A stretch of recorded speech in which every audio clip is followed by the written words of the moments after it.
Bom, pessoal, aqui é o professor Cleiton Peixer, mais uma vez com vocês, para finalizar a nossa aula, né?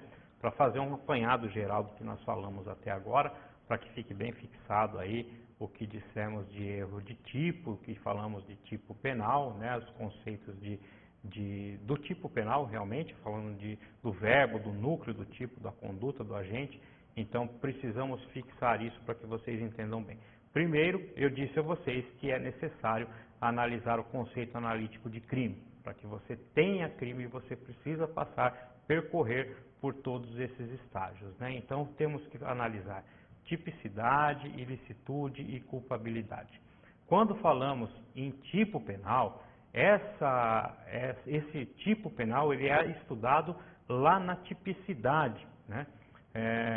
Então, você precisa analisar a conduta do agente, porque na tipicidade se analisa a ação e omissão, que é a conduta do agente, e se analisa o resultado.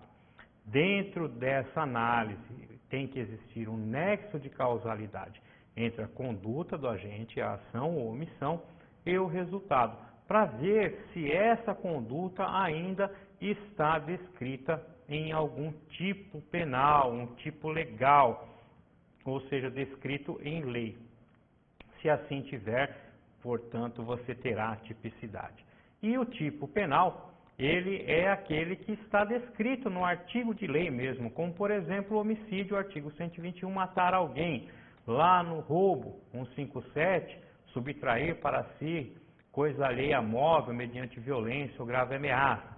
E falamos também que você precisa analisar o núcleo do tipo, né? O verbo que tem no tipo.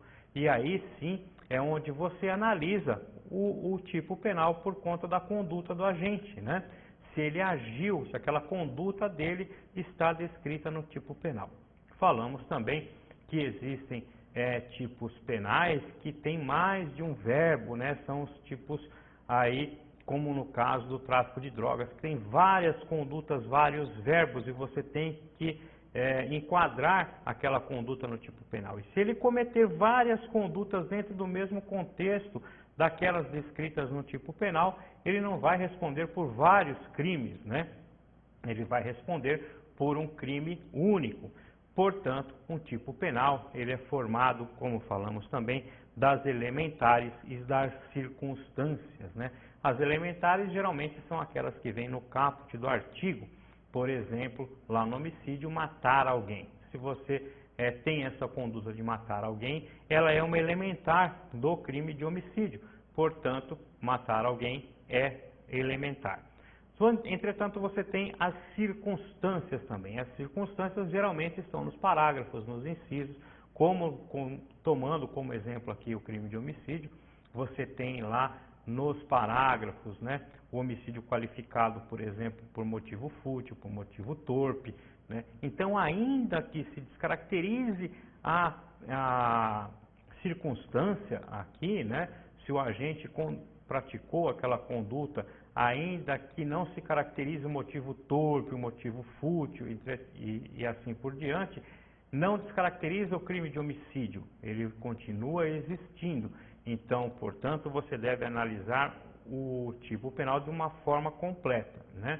Nós falamos também da teoria da tipicidade conglobante, né? Lá pelo professor Zaffaroni e com o professor Capês também, que segue o mesmo raciocínio, que o crime ele tem que ser analisado, a conduta, o tipo penal tem que ser analisado de uma forma conglobante, ou seja, se uma outra legislação, um outro ramo do direito, como por exemplo o direito civil, direito do trabalho, direito administrativo, etc., permitir aquela conduta, né?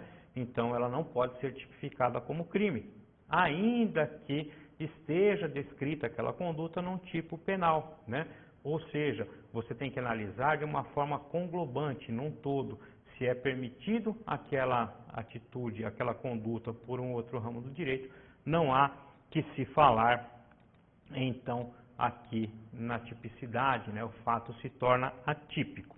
Depois nós falamos também dos tipos permissivos, né? E aqui uma análise um pouco mais aprofundada, porque como eu disse a vocês, falar de tipo penal e falar de erro de tipo eu disse que vocês têm que analisar isso dentro da tipicidade, né? Olha só, você tem que saber se a conduta do agente se adequa ao que está escrito na lei. Mas existem o erro de tipo, existem os tipos permissivos, né, que você precisa analisar de uma forma ampla.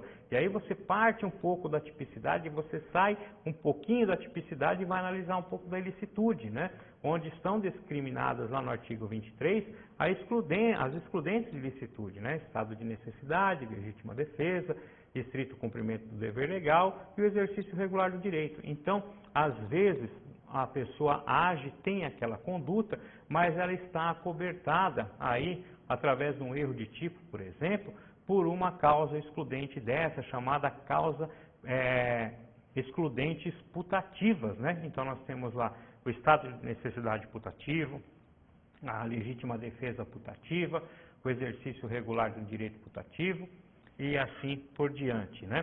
Então, sempre que você estiver diante de uma situação dessa, pode configurar o erro de tipo por uma discriminante putativa. E o que quer dizer isso? Quer dizer que o agente tinha plena consciência que estava agindo, né, de acordo com a lei, que ele estava sendo ameaçado. Então, ele está lá, portanto, pressentindo, né, que ele vai sofrer uma agressão injusta, vai tomar um tiro, por exemplo, de uma pessoa que não está nem armada, mas ele acredita fielmente que está, né? Então, você pode ter aí uma excludente discriminante putativa, né?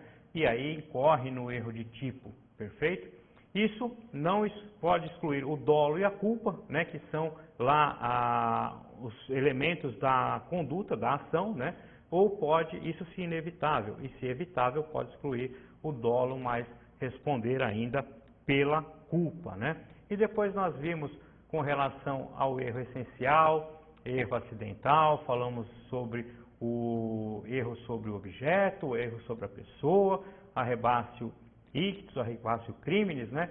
Tudo configurando aí os elementos do tipo penal, tá? Então eu sempre falo a vocês que sempre que vocês tiverem que analisar o tipo penal, vocês devem ter em mente a teoria da tipicidade conglobante tida por Zaffaroni e analisar também a ilicitude de uma outra forma, né? A ilicitude é um outro elemento do crime, né? Para que se configure crime, repito, você precisa de tipicidade, ilicitude e culpabilidade.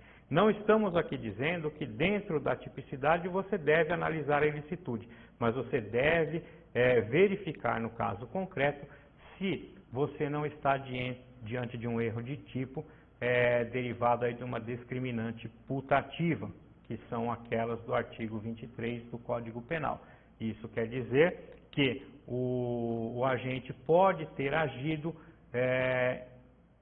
sabendo, né, prevendo ou acreditando fielmente que estava na iminência de sofrer uma agressão, por exemplo, né? Então ali ele age para se defender quando na verdade aquela violência, aquela iminência de perigo não existia, tá? E depois vimos também aí que vocês devem analisar sempre o que pretendia o agente, né? Como se fala aí da potencial consciência da ilicitude, se caso ele sabia realmente o que estava fazendo, né? Por vezes ele não sabia que aquela conduta era tida como criminosa e, portanto, estava praticando, incorre no erro de tipo, perfeito? Essas são as considerações que tínhamos que fazer aqui a respeito do erro de tipo. É uma matéria que demandaria mais tempo para a gente conversar e se aprofundar, mas o nosso tempo aqui não é tão extenso. Então, nós teremos outros encontros aqui na nossa pós. Eu espero que vocês tenham gostado dessa nossa primeira aula e as próximas, na decorrência do curso, ficarão cada vez melhor. Fica aqui, então, um grande abraço do professor Peixer para vocês nesse primeiro módulo e nos encontramos no próximo. Até mais.